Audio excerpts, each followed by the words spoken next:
Capote é o principal autor de língua portuguesa para a evolução e a inovação em gerenciamento de processos organizacionais. Ele é também instrutor, palestrante e consultor internacional em temas que envolvem a gestão e a inovação organizacional. Gart também é um colega podcaster e também apresenta o BPM Podcast. Gart Capote, cara, que honra te receber por aqui. Seja muito bem-vindo ao nosso Café com a DM. Que isso, é um prazer. Na verdade, a honra é minha. Esse é o primeiro grande podcast que eu participo, assim.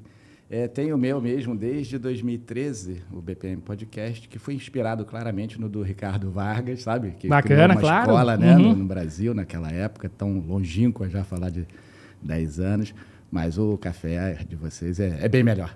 Que isso, não, cara, você faz um trabalho fantástico, Gart, e fazia já várias horas que eu queria conversar contigo aqui no Café com a DM, e eu achei muito bom que a nossa agenda coincidiu em João Pessoa, então a gente está tomando aqui esse café presencial. Normalmente a gente faz aqui no estúdio, né, assim como a grande parte dos entrevistados estão espalhados pelo Brasil, a gente faz aqui no estúdio de forma remota. Legal. Então assim, o entrevistado aparece aqui na TV, eu fico aqui nessa minha tribuna aqui, né? E a gente toca assim, mas o presencial tem um sabor especial esse café, né, cara? Exatamente. Eu me materializei aqui do virtual, né? Na verdade, eu cheguei domingo em Recife, aí segunda-feira vim para cá e estou passando a semana aqui em João Pessoa e vou embora amanhã. E eu gosto, como você falou, essa coincidência, eu gosto de um termo chamado sincronismo sintrópico, só para começar a conversa, é muito divertido. Que, na verdade, como é que você explica toda essa conexão, né? Essas coisas acontecerem no momento perfeito entre elementos que não imaginavam que ia conseguir. É o sincronismo sintrópico que promove uma evolução. Com certeza, né? Era para acontecer. Sim. E, Gart, me conta um pouquinho da tua trajetória, né? Como é que você abraçou essa área, né, de BPM, que a gente chama, né, que é a parte de gerenciamento de processos organizacionais. Conta um pouquinho aí, só para a gente entender, né, esse teu background. São quantas horas de podcast? Mentira. Não, eu comecei, assim, oficialmente, né, em projetos, já trabalhando com o assunto, com BPM, exatamente no momento que surgiu a sigla, né, pelo livro do Peter Finger e Howard Smith, né, o BPM, a Terceira Onda. Foi exatamente logo após. Eles lançaram um livro e esse livro caiu literalmente no meu colo. A gente começou um projeto, a empresa que eu trabalhava havia iniciado um projeto muito grande, né, no Brasil todo, e envolvia BPM, só que praticamente ninguém sabia o que era BPM. Você entrava no Alta Vista, Yahoo, que eram os buscadores da época, né? E aparecia lá batalhão de polícia militar, batida por minuto, aquela coisa toda. E lá em 2003, felizmente, o apoio que a gente recebeu para fazer esse projeto, que eu até comentei isso com o pessoal na Sicredi, era um alemão e um grego. Olha isso, que coisa inusitada, né? Então, a equipe técnica, a liderança técnica do projeto, inicialmente, viria dessa dupla com um alemão e um grego, e antes deles chegarem no Brasil para participar do projeto, eles indicaram, olha, todos os membros do projeto precisam começar a ler já o BPM, a Terceira Onda, e assim que a gente iniciou nessa jornada, no início totalmente guiados por eles, né, que eles tinham uma empresa de automação de processos já na época, olha isso, né, ele veio de Bonn, na Alemanha. E ali eu ainda era gerente de projetos de desenvolvimento de software, né, de integração de sistemas especificamente. E, de repente, durante aquele projeto, as coisas mudaram completamente na minha vida. Eu entendi pela primeira vez, já como gerente de projetos, que a gente tinha um outro caminho, uma outra abordagem para direcionar, inclusive, as soluções de software que a gente criava. Em vez de começar pela tecnologia e tentar implantar a tecnologia, a solução que a tecnologia viabilizava para aquela organização, a gente precisava antes entender os processos. Uma coisa tão natural, óbvia hoje em dia da gente falar, mas por incrível que pareça, lá em 2002, 2003, 2004, era ainda um tanto quanto assim, não muito natural. Era estranho você trabalhar com software e falar, antes da gente chegar no software, a gente vai entender os seus processos ponta a ponta. Aí que mudava mais ainda. Quando se falava de processos, você falava mais com uma perspectiva da qualidade total, esse tipo de abordagem mais funcional, até mesmo por características de um organograma isoladas nos seus silos. Mas BPM promovia já, desde esse livro da Terceira Onda, uma abordagem interfuncional que tentava ali obliterar, eliminar a distância entre a área de negócio, a área de tecnologia, os processos, a gestão como um todo. E assim começou a minha jornada. Dali, outros projetos começaram e eu comecei a me envolver cada vez mais fundo e liderando as equipes e me apaixonei pelo assunto, até que em 2005, avançando bastante já, eu comecei a escrever num como é que chamava aquilo? Blog? Até esqueci o nome, né? Será que já tinha esse nome de blog nessa época? Eu não sei. Tinha, porque eu usava a Blogspot, era um então negócio assim.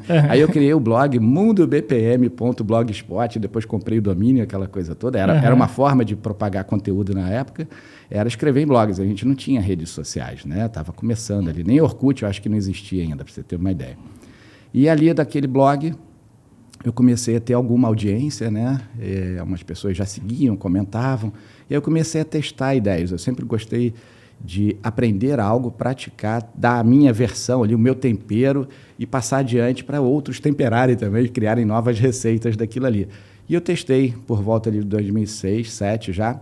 Eu comecei a fazer curso de BPM assíncrono, online e gratuito. Olha, modelagem de processos. Eu publicava no Foi super pioneiro, né? Que nessa época acho que nem existia ainda assim, era realmente essa bem cultura, né, de curso online. É verdade. E aí comecei a partilhar, olha, estou fazendo isso aqui para modelar processos, olha, num projeto acabei de aprender isso, e eu ia partilhando esses conhecimentos, e as pessoas que se conectavam mesmo, né, com interesse de praticar aquilo, acho que perceberam algum valor. E a gente começou a criar uma mini comunidade a partir daquele blog.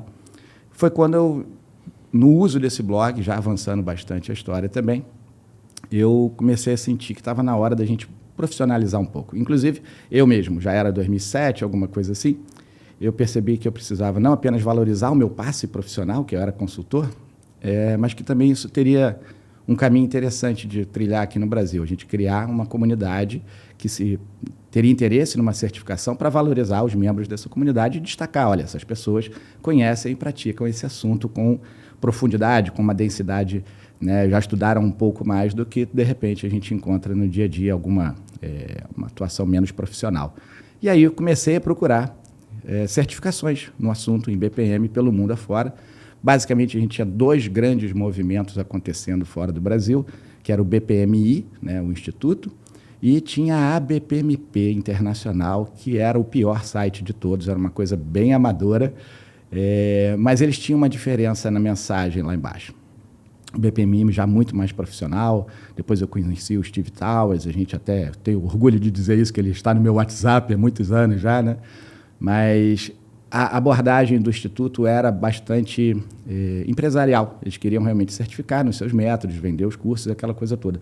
Enquanto a BPMP era uma associação sem fins lucrativos e que queria desenvolver o CBOC, ainda não existia, e aí sim, quando tivesse um conjunto de conhecimentos comuns criados por uma comunidade internacional, aí sim eles desenvolveriam essa certificação livre de fabricantes, essa coisa toda, e a mensagem me encantou, essa proposta me atraiu. Eu entrei em contato com eles e eles me convidaram para fazer parte do chapter de Tampa Bay, na Flórida, remotamente. E comecei a me envolver mais com a associação, entender melhor o que era, a proposta do CBOC, essa coisa toda. E eu falei, olha, passei um ano mais ou menos assim, e eu pensei com meus botões lá no blog. Eu falei, eu tenho já alguma audiência, a BPMP promete, não tinha nada ainda, não tinha nem CBOC, nem certificação, era só uma proposta, né? Era um MVP, eu acho, que eles estavam testando. E eles surgiram mais ou menos em 2003 também, inclusive com a participação do Peter Finger. Lá nos Estados Unidos tinha muita gente boa na época. E eu falei, vou fazer um teste. Vou lá no meu blog e vou fazer uma chamada. Falei, atenção, colegas de processos. Quero trazer para o Brasil a ABPMP. Quem me ajuda a construir esse chapter aqui e a gente desenvolver o tema? E umas 10 pessoas responderam dizendo que queriam. A gente marcou uma reunião e 5 apareceram online. Na época também, já fazendo tudo online, né? Gente do Brasil todo. E esses 5 que permaneceram e realmente se envolveram, nomes sensacionais da época, me ajudaram mesmo a trazer a BPMP para o Brasil. E no ano seguinte, já 2008, 2009, a gente já tinha iniciado a operação aqui. E em 2010...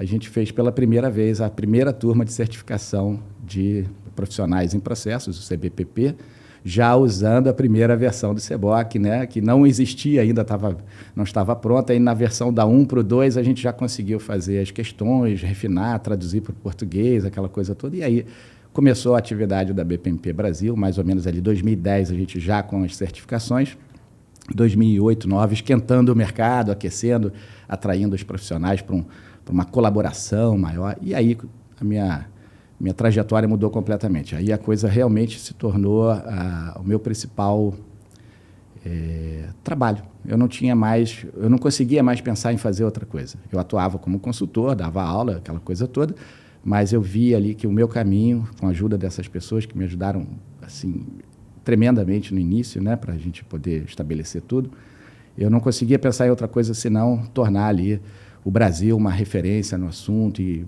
formar, né, e capacitar, certificar o máximo de profissionais.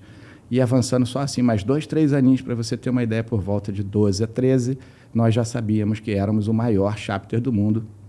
E eu lembro no ranking de profissionais certificados, número de membros e atividades, ninguém jamais chegou perto da quantidade de atividades que nós fazemos aqui no Brasil. Que bacana. Segundo lugar, Estados Unidos, e terceiro, Alemanha. Olha aí. Dá para ter um pouco de orgulho de ser brasileiro nessas horas, né? A gente ouve tanto só falar mal das coisas, né? São só notícias ruins que têm espaço na mídia em geral, e quando você ajuda a construir, ver a movimentação, que não depende só de você, né? As pessoas acreditaram, compraram a ideia, e principalmente, eu moro fora do Brasil já há 5 anos, eu percebo todo dia isso.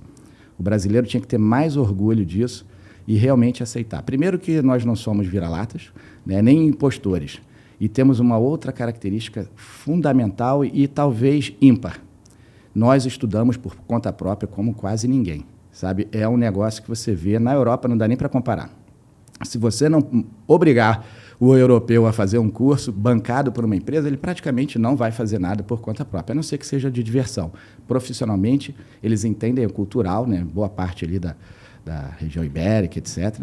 Da Alemanha, eu acho que para baixo é mais fácil pela minha proximidade no dia a dia, mas nós não temos isso, nós gostamos e investimos do próprio bolso mesmo, é comum demais. É verdade, eu não tinha parado para me dar conta nisso, né? Porque realmente assim, a gente sempre compara níveis educacionais dos países, e sempre é algo que é ressaltado, o nível educacional dos europeus, mas esse self-learning, vamos chamar assim, aqui no Brasil é fortíssimo, realmente. Muito. Nós somos realmente a definição, talvez mais tradicional de lifelong learners, é isso. Exatamente. Nós gostamos de uma variedade de assuntos, né? O brasileiro ele aprende da tecnologia, a gestão de conflitos e yoga, ele inventa e ele vai se abastecendo dessas informações sem muito, não é nem critério, sem pudor.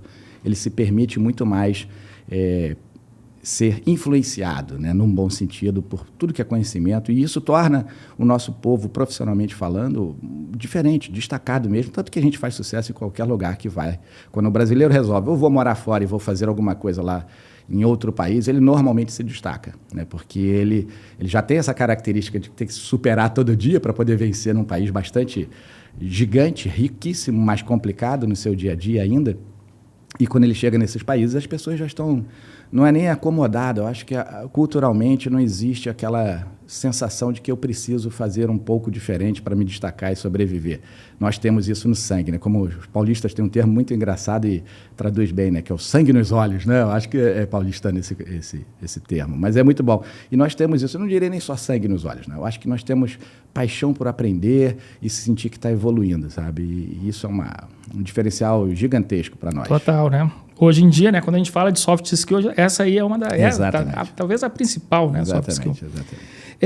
Me diz uma coisa, Gart, só para a gente aproveitar que você é um grande professor aqui no assunto, vamos conceituar o que é BPM, né? Que a gente está aqui com uma audiência, enfim, né? Todo mundo se interessa super por todo isso, né? Por tudo da área de negócio, mas é interessante a gente conceituar para a turma até se antenar com relação à importância do tema, né? Não, certamente.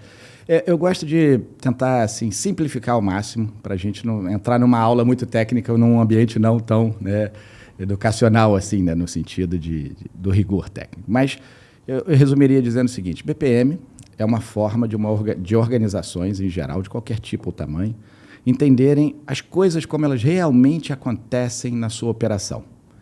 Quando a gente pensa numa organização a partir do estabelecimento ali de um organograma, de uma estrutura hierárquica tradicional, por mais que a gente tenha modelos que propõem formas alternativas da gestão, né, de uma organização e não tão hierarquia de comando e controle, O dia a dia, né, friamente falando, aí, a gente vê ainda, né, numa estrutura piramidal, comando e controle e hierarquia, né, tradicional funcionando. Então, o BPM vem com uma proposta do seguinte: apesar da sua hierarquia, do modelo de governança maior que você tenha, você tem características muito comuns com todas as outras empresas, que são os seus processos. E os processos, por definição, por terem nascido dessa hierarquia, de um organograma, eles são tradicionalmente processos funcionais e isolados nos seus setores pela sua especialização. Quando você adota gerenciamento de processos de negócio, né, a tradução de BPM, o primeiro passo é entender: eu preciso buscar a fluidez, né, o caminho além da lógica dos processos de uma maneira interfuncional. Então, eu tenho que ver ponta a ponta o trabalho como ele acontece, e não exatamente só como um trabalho funcional é realizado dentro de uma área e, com isso, ali ele se encerra nos seus objetivos. Nós olhamos todos os processos que são envolvidos num resultado que começa, e de repente, lá no cliente ou fora, num fornecedor, etc., e atravessa toda a organização até entregar o seu valor, sabe-se lá para quem ainda, também um cliente, um fornecedor, ou até mesmo dentro da própria organização. Então, essa é a definição de processo de negócio, uma visão interfuncional, né, que utiliza uma lógica percebida de realização, mas que busca na operação real a sua conexão e, principalmente, o que falta para essa fluidez interfuncional acontecer? De repente, a gente descobre, ao analisar os processos, vou dar uma estatística exagerada, mas é só para ver o quanto isso ainda acontece, 99% das vezes, a gente olha os processos que são mapeados e parecem muito fluidos, muito conectados, e quando você faz um diagnóstico, você descobre rapidamente, não leva muito tempo mesmo, é muito fácil, você descobre que, de verdade, tudo aquilo que foi modelado ali, com sobe e desce, aquelas raias que parecem uma maravilha, na operação real não tem muita equivalência. E aí você já descobriu oportunidades de melhorias. A gente acaba, normalmente, também encontrando muito, tem mais interrupção do que fluidez. E isso é um princípio muito importante para a gestão por processos funcionar. Você precisa entender a lógica interfuncional e, com essa lógica, buscar equivalência ou coerência operacional. Quando uma empresa passa por problemas, todas as empresas passam por esse tipo de problema, né, com relação aos seus processos. Mas como é que o CEO, o diretor dessa empresa, deve se atentar que o BPM é uma solução, né, para esses problemas? Porque muitas vezes assim, o paciente ele tem uma dor, mas ele não consegue identificar qual que é o melhor tratamento, para qual tipo de médico ele tem que ir para sanar aquela dor. E nas empresas isso acontece direto, né? Muitas vezes a gente tem um problema, mas não sabe que tipo de profissional pode, né, ajudar a gente a resolver esse problema. Isso é realmente, assim, talvez a regra. Essa é a regra, né? A gente tem as dores, as ambições organizacionais, e normalmente não sabe ali o ajuste operacional necessário num universo tão vasto e complexo como uma organização. E por isso, eu acho que todo profissional de processos ele deveria anotar isso, né, como uma missão. E eu comentei isso com o pessoal ontem e antes de ontem lá no Fórum Nacional de Processos da Sicredi, que eu fui convidado, aliás, sensacional o evento, então de parabéns. Uma das funções assim, fundamentais de um bom profissional de processos é criar consciência, né? E essa consciência, como você falou, né? Como é que a gente vai sensibilizar essas pessoas de que existem soluções, caminhos, abordagens que vão ajudar muito mais do que, de repente, o que até aquele momento era utilizado. Eu gosto muito de um trinômio que é consciência, coerência e harmonia. O primeiro passo de um profissional de processos, até hoje, muita gente acha estranho, mas com a tecnologia, não é automatizar. Não. Não comece pela automatização, porque a história é velha, a gente já ouviu isso demais. Provavelmente você vai automatizar, dar velocidade a coisas que não adicionam valor, nem deveriam existir. Então, o primeiro passo é dar um passo atrás, olhar para dentro, literalmente, não apenas como ser humano, mas principalmente nesse caso de profissionais de processo, olhar os processos organizacionais. A descoberta das incoerências operacionais, né, que impedem ou dificultam a realização daquela missão funcional até, ou organizacional mais abrangente, é o primeiro passo. E nós precisamos, nós profissionais de processo, né, todas as pessoas envolvidas com esse assunto, a gente tem que aprender a sensibilizar melhor. Eu acho que essa é a grande dificuldade. A gente aprendeu desde a escola, pequenininhos na escola, a gente aprende a ser um pouco mais pragmático, objetivo, cartesiano até em muitos dos assuntos, sendo que uma das habilidades que a gente mais vai utilizar à medida que você avança nessa área é justamente ler o ambiente, o contexto, descobrir o que não é dito ali, o que está realmente velado, camuflado na operação diária, e isso se chama diagnóstico de processos. Quando a gente consegue fazer um bom diagnóstico, né, ou pelo menos sensibilizar, informar a alta administração, gestores, lideranças, pares dentro de uma organização, de que certas coisas não estão funcionando, não porque a pessoa não tem boa vontade ou não foi treinado o suficiente, isso é quase que uma ilusão de ótica, né?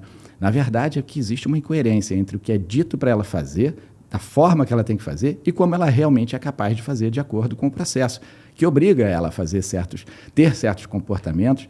E ali as discrepâncias, né, essas diferenças entre o que a gente diz, orienta e o que a gente realmente é capaz de fazer, essas diferenças são muito gritantes, elas incomodam, causam muito ruído e as dores são normalmente os principais vetores de tomada de decisão. Então, o gestor funcional, lá isolado no seu dia a dia, com toda aquela cobrança que ele já recebe naturalmente, ele sofre tanto, ele tem tantos problemas para resolver, que a opção dele natural, mais rápida ali, imediata, quase que automática, é pensar na solução funcional. E assim por diante, todos vão tentando resolver o seu dia a dia, ou seja, cada um ali por si, tentando fazer o todo funcionar. Então, nós, profissionais de processo, precisamos levar essa mensagem, né, de que uma visão interfuncional tão batida, tão antiga, né, não é nada de novo, isso que a gente está falando aqui tem no mínimo aí 100 anos de pensamento sobre o assunto, né? Mas é preciso sensibilizar. Não é porque o conhecimento existe, que já foi utilizado, que ele está na cabeça de nós aqui, né? A gente tem tanta interrupção, tanta informação diariamente, né, que acaba eliminando, né, a importância ou reduzindo a relevância desse assunto, e as pessoas vão tocar ali o barco da forma que elas já estão mais acostumadas. É natural para o ser humano, né? Legal. Quando a gente fala em processo, a gente fala no nosso jeito de fazer as coisas, né? E isso é muito comum, né? Cada empresa tem algo que ela classifica, né, como o nosso jeito de fazer as coisas. A gente faz as coisas aqui nessa empresa desse jeito. E quando a gente tem isso muito forte dentro de uma empresa, a objeção a uma nova forma de fazer as coisas é muito grande. Como é que a gente pode lidar, então, com isso, Gart? Qual que é o papel, né, do consultor nesse sentido, né, de introduzir ali uma nova forma? Quais são as dicas que você daria, né, para uma pessoa que está conduzindo um processo dentro de uma organização que visa, né, estabelecer mudanças? Olha, de novo, esse foi um assunto bastante comentado ontem, já no finalzinho, na parte da tarde do Fórum Nacional de Processos. Lá na Sicredi, eles vivem exatamente essa realidade, né? É uma cooperativa onde um dos princípios é que você precisa ter autonomia nas pontas, né? As unidades, elas têm até certo ponto uma liberdade, né, de fazer do seu jeito, respeitando ali as características locais, e isso é muito interessante. É uma organização que é distribuída como uma cooperativa e ocupa um território tão vasto e diferente como esse nosso. Você não vai conseguir engessar ou obrigar as operações nas suas pontas a se comportarem exatamente da mesma forma. Você estaria fazendo ali um esforço muito grande de mudança, nem de mudança, né, de imposição cultural. Isso normalmente não funciona. Então, ontem, ouvindo lá dos colegas nos cases que eles apresentaram, muito bons, inclusive, um dos pontos que todos destacaram ali, que poderiam ter feito melhor, perceberam isso durante os projetos e tentaram resolver já isso também, é a parte de comunicação. E a gente chega quase sempre à mesma conclusão. Se você chega com a varinha mágica dos processos ou da tecnologia e não envolve as pessoas, né, que lá trabalham, que inclusive vão achar aquele movimento uma ameaça, porque as pessoas não gostam tanto de novidade como dizem que gostam, elas têm bastante resistência à mudança, né? A gente gosta mais da novidade quando ela é boa para a gente, mas se ela não sabe nem o que é, a resistência já está estabelecida ali, mesmo que ela não declare, ela nem tenha ciência. Pode ser uma coisa inconsciente, mas está ali naquela pessoa. Então, primeiro movimento, acho que essa é a dica número 1, né? Tanto para descobrir como os processos funcionam, quanto para melhorar os processos e tentar mudar aquele funcionamento ali, eu acho que não tem muito milagre ou fórmula mágica. Envolva as pessoas desde o início. Se você quer analisar um processo, normalmente a agenda por trás de um diagnóstico é descobrir não exatamente problemas, mas as oportunidades de melhoria. Você não está numa caça às bruxas para encontrar os culpados e puni-los, né? Você quer, sim, identificar nos processos quais são as oportunidades, os defeitos, as falhas, os desperdícios que ali permeiam, e com isso você melhora. Mas se você não comunica isso, você não envolve as pessoas logo no início de que é isso que vai ser feito, parece o quê? Pronto, chegou a equipe que vai resolver tudo de novo, e as pessoas já criam aquela resistência, já vi isso antes, né? Toda aquela história que a gente já está acostumado, e por isso se afastam, elas não se envolvem, elas deixam aquele projeto acontecer. E assim que você sai de cena, o gestor, a liderança, o analista, a consultoria, não importa. Fez aquilo ali, saiu de cena, arrefece, perde interesse, engaveta, esquece, e daqui a alguns anos as pessoas vão falar, não, a gente já tentou isso aqui, não funcionou não. Mentira, a gente não tentou direito. A gente foi impor uma mudança, e a mudança imposta ela não é tão facilmente assimilada, né? É melhor quando você envolve a pessoa e ela acaba percebendo mesmo, olha, eu lembrei de uma coisinha aqui importante também, outra dica. Me lembro de uma vez num projeto, acho que era um superintendente da empresa, ele falou assim, qual o ganho dessa mudança para cada uma das pessoas envolvidas ali? O que tem para eles com essa mudança? É mais trabalho? É mais tempo livre? É perda de emprego? A função o que é que a gente vai estar vendendo para eles? Essa é uma ótima pergunta que a gente poderia fazer. Antes de pensar somente na melhoria do processo ou na entrega final daquele processo, naquele caminho que ele percorre, como é que a gente consegue vender para os participantes as melhorias, os benefícios de participar daquela mudança para entregar de forma diferente algo melhor? Se a gente não consegue claramente descrever isso aí, provavelmente não está claro para a gente também. Então, você começa um projeto já muito enviesado pela sua própria percepção de ganho, de benefício. Você, às vezes, está apaixonado pelo processo, apaixonado pela tecnologia de automação do processo. As paixões são muitas. Não tem problema você se apaixonar. A questão tem mais do que você envolvido nesse projeto. Então, pense não apenas na jornada, na entrega para o cliente, mas nos colaboradores, porque são eles que, no final das contas, vão te ajudar a fazer ou vão minar aquilo ali silenciosamente no dia a dia, até que você termine o projeto, entregue e todo mundo abandone. Então, tanto na análise, ou no início, né, na descoberta, para adquirir consciência sobre o processo, quanto na mudança, para buscar a coerência, né, inovação, transformação, a ambição, o nível de ousadia que for, não importa. Nesses momentos, se você não envolveu as pessoas que participam daquilo, é uma boa chance de que o projeto, ao ser entregue, também seja abandonado. E isso é muito triste, improdutivo e leva de novo aquelas frases que são tão conhecidas nas organizações, principalmente o pessoal que estiver ouvindo e vive de consultoria sabe bem do que a gente está falando, né? Você chega num projeto novo e lê no corpo das pessoas, na fala também, você ouve às vezes até, a gente já fez isso antes e isso não funcionou. Será que fizemos da forma certa ou a gente mudou uma sigla, né? Parecia um modismo, tentou implementar, não usou, não fez o que deveria e agora está tentando de novo com outro nome, né? Isso é um risco. Com certeza. E me diz uma coisa, Gart, quanto tempo mais ou menos demora assim, um processo de melhoria, quando ele é bem sucedido?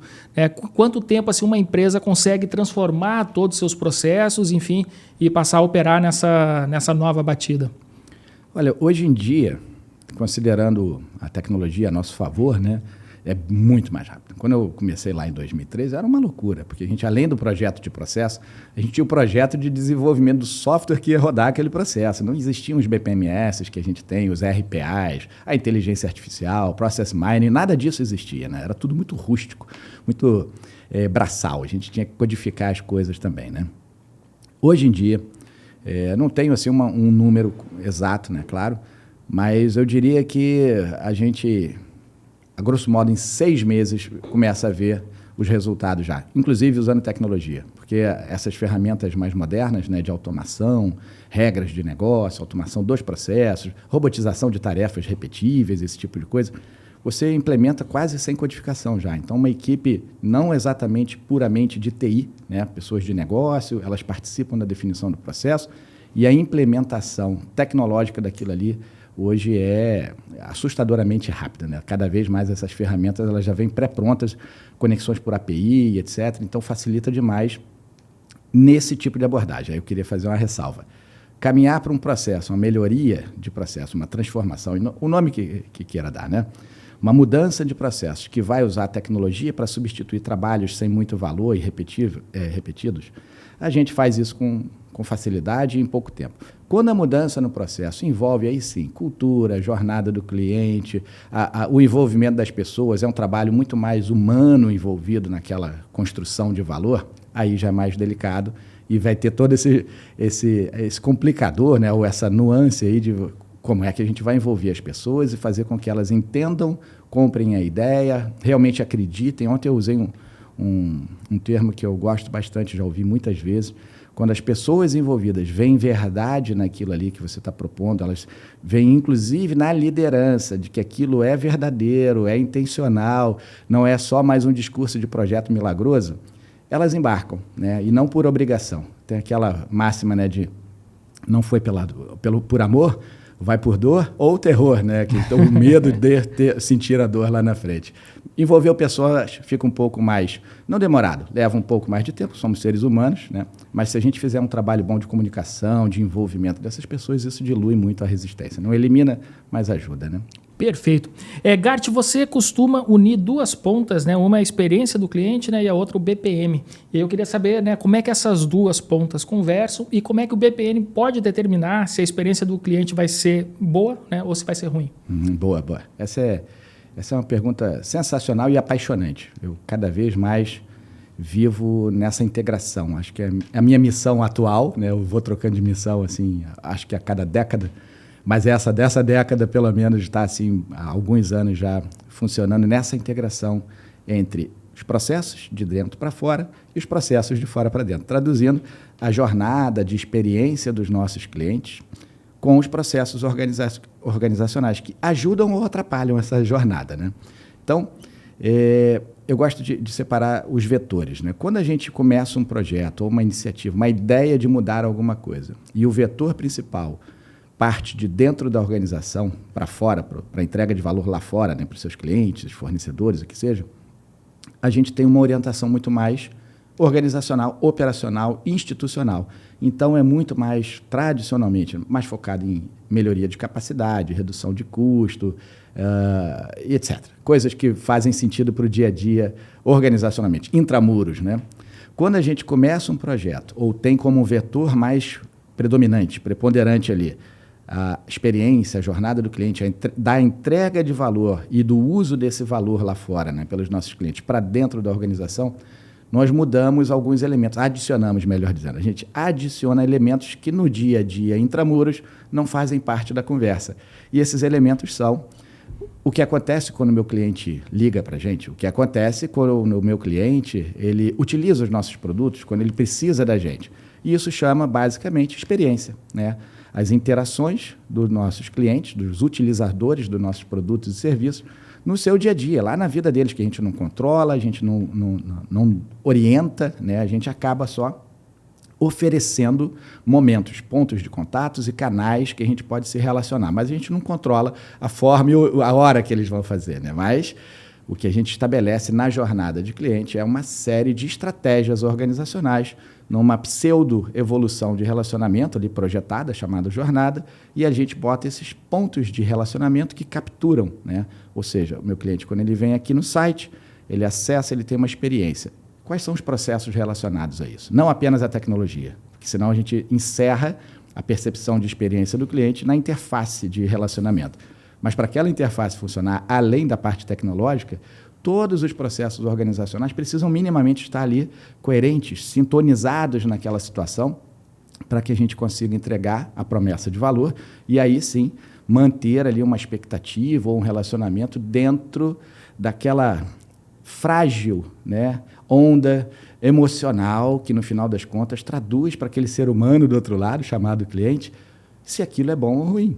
Então, isso é fascinante porque a gente tem todo o rigor, o pragmatismo, né, a materialidade do processo mensurável com indicadores e métricas aqui dentro da organização, e quando a gente projeta as mudanças para ele, para entregar algo de valor para o nosso cliente, a gente sai desse universo mais confortável para a maioria de nós, né, do pragmatismo, e começa a navegar num ambiente subjetivo, que fala de emoção, foi positivo, foi indiferente, foi negativo.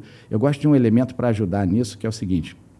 Basicamente, todos nós, agrupando ali, né, os nossos motivos para relacionar com uma empresa, para comprar um produto, etc., eles estão ali em 3 grandes grupos, né? Desejos, necessidades e obrigações. Quase tudo que a gente faz envolve essas 3 grandes categorias.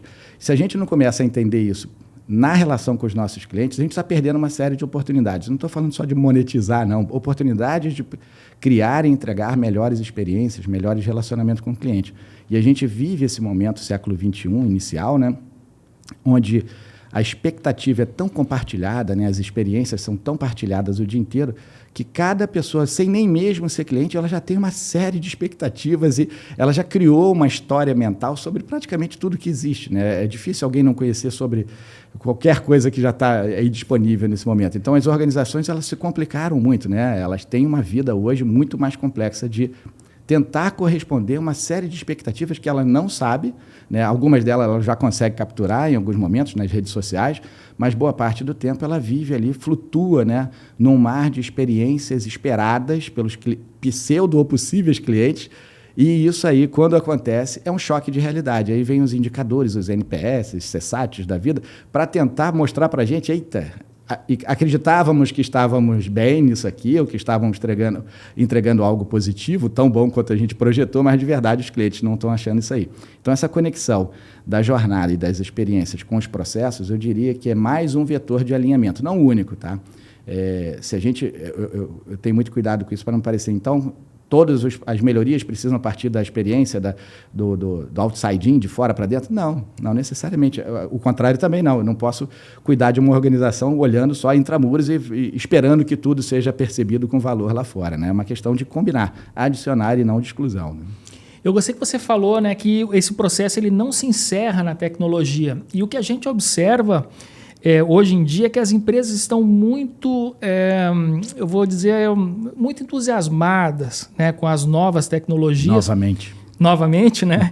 e muitas vezes depositam nas tecnologias a esperança ali para resolver todos os seus problemas, né, de atendimento, de vendas e tudo mais.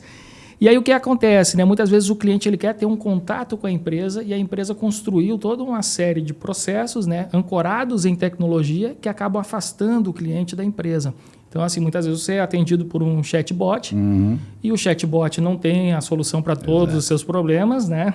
E você acaba se frustrando, porque você não consegue falar com alguém para resolver o seu problema. Qual que é a dica que você dá aí agora nesse caso? Porque a gente está vivendo agora uma efervescência, né, disso, né, dessas ferramentas de automação de atendimento, a chat GPT, enfim, inteligência artificial e tudo mais, e as empresas estão enlouquecidas, né, com as possibilidades disso tudo. Eu também sou um grande entusiasta, mas qual que é o limite, né, que a gente deve observar para não perder a essência humana da organização, que é fundamental, né? Olha, isso talvez a pergunta de $1 milhão, né, nesse momento.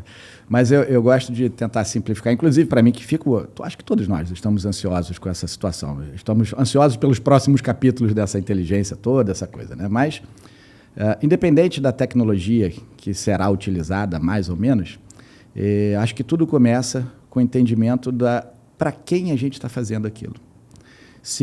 Vamos pegar o exemplo da Sicredi, bancos em geral também passam por isso, né? Por que ter agências, né, físicas num mundo onde as pessoas estão praticamente resolvendo tudo no aplicativo? Porque para certos tipos de clientes, a interação humana é mais importante do que o acesso a um aplicativo naquele caso. Então, até quando aquilo vai ter utilidade? Até quando for útil. E a necessidade da empresa é monitorar, entender aquele movimento, aquele desdobramento naquele relacionamento para ver, olha, continua fazendo sentido, agora migrou para cá e etc. Ou seja, no fundo, o ajuste que a gente faz do uso da tecnologia nos nossos processos, dentro das organizações, está muito mais ligado ao nosso entendimento sobre para quem a gente está entregando as coisas. Quando eu generalizo, né, pasteurizo todo o meu processo e falo assim, é assim que nós entregamos, sabe, com aquela ilusão da igualdade, na verdade você está punindo uma série de outras pessoas elas vão viver uma experiência ruim em nome de ter uma experiência unificada e comum a todos. Isso é uma abordagem muito mais comum em governo, né, em geral, não, é igual para todo mundo.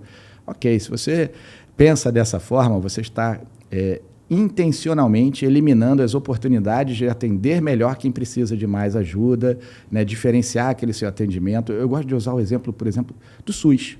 Nem todo mundo usa o sistema. Aliás, um pequeno detalhe, isso é outra coisa que a gente rapidamente percebe quando vai para fora do país, né?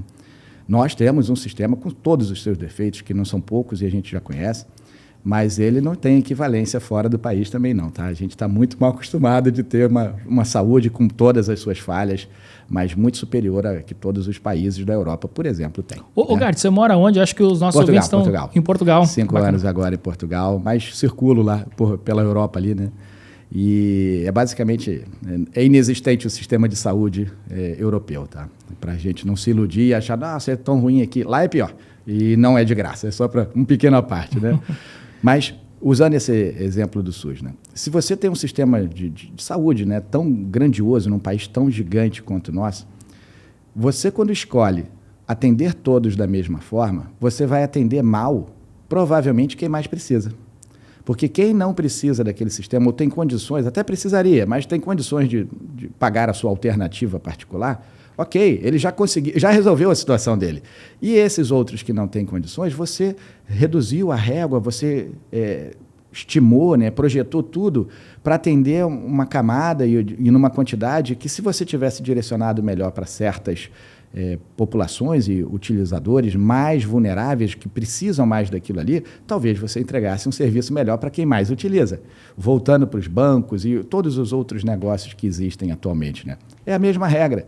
Se eu falar para você, a partir de agora só te atendo por WhatsApp, acabou. Tem gente que não gosta, você vai tratar mal. Tem gente que vai adorar, tem gente que nem vai usar, vai procurar o concorrente que, de repente, tem 1, 2, 3 alternativas de relacionamento ali, de contato, e assim você fala, entendi. Para a minha mãe de 75 anos, provavelmente ela não vai gostar de fazer transações bancárias pelo aplicativo. Eu deduzo isso, né? Ela já tem bastante avançada com a tecnologia, tem as redes sociais, aquela coisa toda, mas não é natural, né, tão comum para ela fazer todas os seus relacionamentos bancários, por exemplo, provavelmente não é, usando um aplicativo pequenininho, numa tela menor, e a visão já não ajuda. Então, é uma equalização de para quem a gente se propõe a atender e, com isso, identificar para essas personas, né, ou essas características comuns agrupadas ali nesses nomes, né, personas, avatar e tal, de que forma melhor, qual é a melhor forma para aquele tipo de persona de entregar aquela experiência, aquele valor que ele precisa. Acho que é por aí que a gente precisa ajustar as nossas abordagens dentro dos processos. E aí a tecnologia aparece ali como viabilizadora, a interface em si, né, ela tem uma série de facilidades que escondem as engrenagens organizacionais e, de uma maneira muito mais amigável, entregam aquele serviço, né? E isso é a parte boa da tecnologia. Legal. Eu imagino, né, você até citou isso, que hoje em dia é muito mais complexo, né, para uma empresa atender os seus clientes, porque os clientes estão em diversos canais, em diversos ambientes. E as empresas, elas têm essa ambição de se tornarem verdadeiramente omnichannel, né? E o que acontece é que muitas empresas acabam, por exemplo, né, tendo um bom atendimento em um formato e nos outros ela não consegue, né, ter a mesma excelência. Exatamente. E como é que o BPM pode nos ajudar a transformar uma empresa, né, realmente omnichannel, ter diversos canais, diversos pontos de atendimento? Antigamente era só a loja. Sim, O cliente ia na loja e resolvia o seu assunto. E hoje em dia não, você tem o WhatsApp, você tem um atendimento eletrônico no site, nas redes sociais, inclusive as empresas prestam também atendimento, mas muitas delas acabam pecando em um canal ou outro, né? Qual que é o segredo para não passar por esses, né, perrengues aí? Esse é complexo também. E eu me lembro bem, quando eu comecei nessa história de união da jornada do cliente com os processos, por volta de 2009, não tem tanto tempo, né? Aliás, tem. Já tem bastante tempo. Pensar 2009 já tem uma eternidade. Mas o meu primeiro grande projeto de união, de jornada, né, com processos, foi, na época não falava jornada, muita experiência, não, era mais marketing de relacionamento, esse tipo de coisa. E o projeto ele começava assim, a gente tinha um mapa de canais da organização, era um grande banco, e cada canal de relacionamento daquele tinha a ambição de prover vários pontos de contato. Então, tinha o 0800, tinha o site, tinha essa história toda do Omnichannel. Era uma ambição já ali em 2009 de ser Omnichannel. Mas, felizmente, né, o cliente estava aberto a entender a complexidade e as armadilhas por tentar, né, que existem ao tentar se tornar tão onipresente ou omnichannel, como a literatura gosta de colocar, né? E o primeiro trabalho foi justamente isso, identificar por tipo de cliente quais os canais mais interessantes, os pontos de contato que funcionam melhor para certos tipos de clientes, os clientes que realmente utilizariam aquilo ali, não para todos. Então, tinha todo um trabalho por trás da jornada, existem números, né, dados que sustentam ali a existência ou a eliminação de certos canais. E esse é o jogo organizacional para cada interface que você cria, cada ponto de contato daquele ali, ele é um ponto de oportunidade ou um ponto de dor. Ou ele vai gerar um relacionamento bom, ou talvez só custo, reclamações, vai ajudar a construir ou destruir aquele relacionamento tão volátil, vulnerável e extremamente dinâmico hoje em dia, né? Então, eu diria assim, BPM nessa parte de conexão, né, dos pontos de contato, ou dos canais de comunicação, ele precisa existir essa intenção. A gente precisa olhar para os processos organizacionais que estão ali hoje ainda muito fragilmente, de verdade, tentando sustentar esses relacionamentos. A gente tem canais digitais maravilhosos e procedimentos extremamente arcaicos por trás deles. Então, você tem uma camada de relacionamento ágil, instantânea, e processos burocráticos, defasados em quase um século, né, de abordagem, que tentam ali dar velocidade de uma maneira ultrapassada. Esse é o trabalho de BPM nessa situação. A gente entender a jornada, definir os canais com base no entendimento sobre os clientes, é uma camada que provavelmente CX e jornada do cliente vão resolver melhor. Quando ela acaba essa camada de entendimento e definição de relacionamento, como ele acontece, onde ele acontece, vem o trabalho mais forte de BPM, que é a definição mais precisa de quais são os momentos, as interações que demandam uma conexão direta com certos processos e a melhor forma de fazer aquilo ali. Então, ele vai identificar, olha, quando o cliente faz isso neste canal, eu precisaria ou tenho que ter aqui um comportamento de processo que hoje não existe. Então, a gente projeta o processo a partir da interação. E vice-versa. Quando eu estiver mexendo mais adiante naqueles processos ou pensando em alterar coisas nos meus processos, eu não falo assim, não, eu preciso disso aqui porque vai me dar mais agilidade. Opa, abre o mapa e veja o impacto dessa mudança, não apenas internamente, mas o que isso provoca lá na experiência em determinado ponto de contato para determinados tipos de clientes. Esse é o grande poder da união da jornada, um pouco mais lúdica e talvez assim mais estranha para nós de processo de origem de processo, tecnologia e tal, né? Um assunto bastante abstrato, mas, ao mesmo tempo, quando a gente conecta com o BPM, a gente traz ali para a materialidade toda aquela intenção, né? Que, no fundo, envolve o emocional humano. Isso é que é interessante. Você trabalha o emocional, né? O relacional, e, ao mesmo tempo, conecta isso à capacidade operacional, à coerência operacional da promessa, né? Sensacional. Ô, Gart, a gente tem um quadro aqui no nosso programa que a gente chama de Livro da Semana, né? E normalmente, né, geralmente, o entrevistado faz uma indicação de leitura aqui para os nossos ouvintes. Estou super curioso aí para saber o que você vai mandar para a turma aí. A dica, eu acho que seria não apenas de um livro. Pronto, vou estragar o quadro. Pode? Manda. Como de origem, né, eu gosto muito de processos, de tecnologia. Durante a pandemia, resolvi aprender Python para me distrair, sabe? Essas coisas assim. E, ao mesmo tempo, também tenho navegado mais por um lado humano, comportamental. Eu sou apaixonado pela parte de neurociências, comportamento, fisiologia do cérebro, tudo isso. Eu virei um estudioso por conta própria do assunto, né? Não pretendo... Como bom brasileiro? Né? Exatamente. Mais uma característica nossa. Eu sou apaixonado, já li dezenas e dezenas de livros que envolvem esse assunto. E Antônio Damasio, em geral, ele é um neurocientista português que dá aula em universidades nos Estados Unidos. Toda a obra dele envolve isso, né? Como certos dogmas ocidentais modernos transformaram a gente em seres duais, né? Booleanos. A gente acredita muito no certo, errado, é isso ou aquilo, etc. É claro que temos coisas bem, né, parametrizáveis e simples de perceber ali no nosso dia a dia, certo, errado, positivo, negativo, né? Mas todo o restante do tempo, nós vivemos muito mais variações do que exatamente parametrização. Então, eu diria, assim, como grande dica para todos nós, profissionais de exatas e administração, ou qualquer tipo de profissional, é que para certas profissões é mais fácil eles se envolverem em certos assuntos. Para nós, mais pragmáticos e técnicos e tecnológicos em geral, não é muito comum as pessoas lerem sobre assuntos que mudam saem completamente dessa linha de raciocínio, né? Então, eu diria assim, leiam sobre outras coisas que não envolvem em absoluto o seu dia a dia, porque provavelmente você vai aprender coisas que você vai poder usar no seu dia a dia, sem nem mesmo saber. Você não vai ler com a intenção de estar aprendendo algo, você vai estar apenas absorvendo um conhecimento que está aí disponível, e aí você acaba fugindo do oráculo, né? O oráculo são, hoje em dia, por exemplo, esse chat GPT 4, 5, 6, sei lá, qualquer coisa dessa. A gente está entregando toda a curadoria da humanidade para um algoritmo, né? Para uma fonte que define para a gente o que a gente deve saber e o que está certo, o que está errado, como as coisas são. E eu não acho esse um jogo interessante para o ser humano. Eu acho que a gente tem mais a perder do que ganhar quando a gente deposita todas as nossas fichas e, pelo contrário, né, deixa de expandir o nosso conhecimento em nome de já tem ali a resposta. Alguém tem a resposta para mim. Uma coisa é você fazer hoje uma pesquisa num Google da vida e você receber 1 milhão de registros sobre aquele assunto e você tem que fazer uma pesquisa, uma curadoria cansativa. O povo está cada vez mais imediatista, né, pelas redes sociais.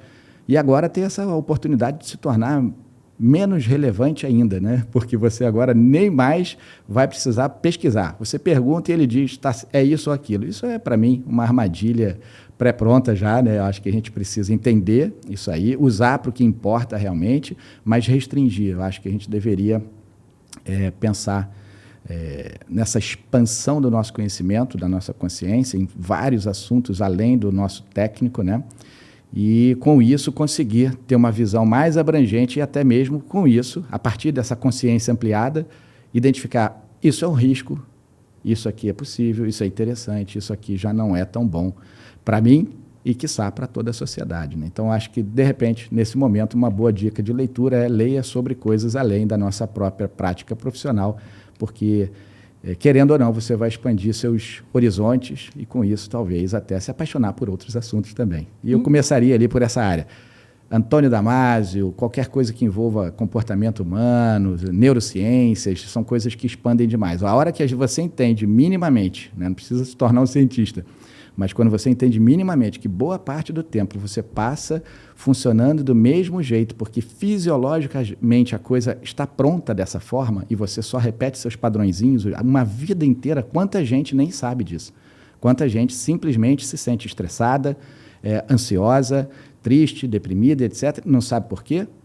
E, no fundo, existe uma explicação até física, né? Tá ali, o seu corpo, ele tem uma pré-programação para se comportar dessa forma. Se você não tem consciência disso, é mais difícil, como você falou lá do médico, né? Você buscar um tratamento adequado, inclusive esse de expansão da sua própria habilidade, do seu conhecimento sobre o assunto. Maravilha! Ô, Gart, queria te agradecer muito aqui, cara, pela presença no nosso Café com a DM. Foi uma aula, e assim, terminou aqui de forma maravilhosa, aqui com uma super indicação de vida, de aproveitar não só aquilo que a gente se dedica a fazer profissionalmente, mas expandir, né, a nossa consciência, a nossa capacidade, exatamente. Enfim, né? E é um lema que a gente leva muito a sério aqui no administradores.com, está estampado aqui muito em tudo bom, que a gente faz, nunca pare de aprender. Exatamente.